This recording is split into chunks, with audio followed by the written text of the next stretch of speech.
Well, articulate is an interesting word, because if your joints are articulated, and that means you can do things with them because they're articulated, right? They're not one solid, vague mass. They're differentiated. And someone who's graceful is articulated and compelling because they're articulated. And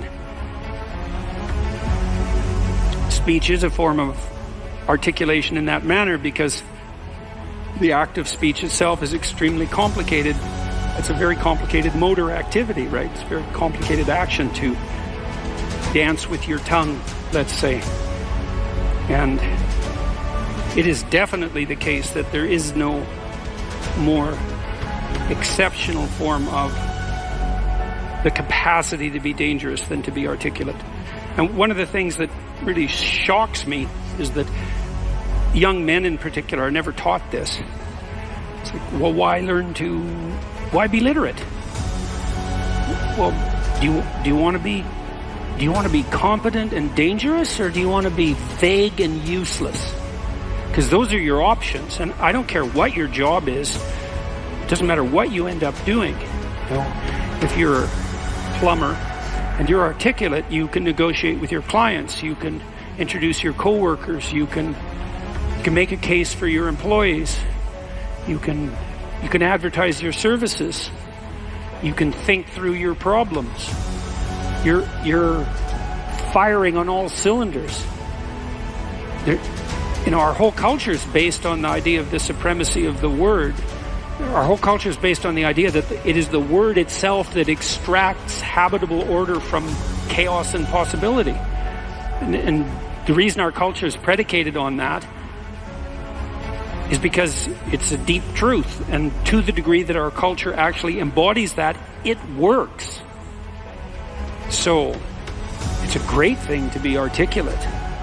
And it would be so lovely if our educators were wise enough to communicate this appropriately to young men who are striving forward, and to let them know in no uncertain terms that if they want to make themselves into forces to be contended with, that there's no surer route to that than an exceptional poetic literacy. Now, it's not like young people don't have an intuition of this. There are reasons they admire rap musicians, for example, who are often extraordinarily articulate in their performance and their capacity for spontaneous poetic utterance.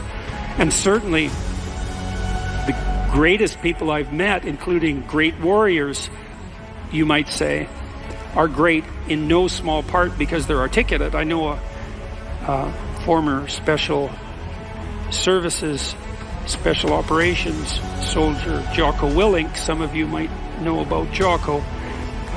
He's got a pretty decent online following, and he's about 4 feet wide and about 3 feet thick, and he's one tough son of a bitch.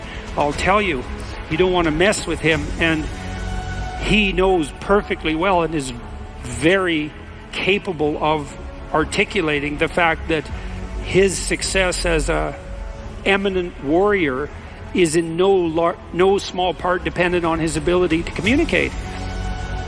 Because he could communicate well, he could listen to the men who were under his command.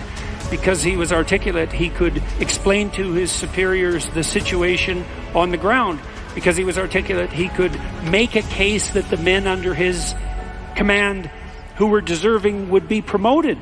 Because he could think in an articulate manner, he could plan strategically and not lose battles. Okay, so that's the case for being articulate. And what's the alternative? You want to be inarticulate? You want to say and like and and pause and stumble and be unable to formulate a strategy, be unable to elucidate a vision, be unable to compel and convince other people, to entice them with your articulated vision of what might be? You want the opposite of that? Why would you want that? You would choose awkwardness over grace? It's preposterous. It's beyond foolish. And I cannot understand for the life of me why this case isn't made in a compelling manner, particularly to young men. And I know it's not being articulated to young men because they're dropping out of the educational realm in droves. And it's unbelievably sad. So, how do you become articulate? Well, by paying attention to what you say.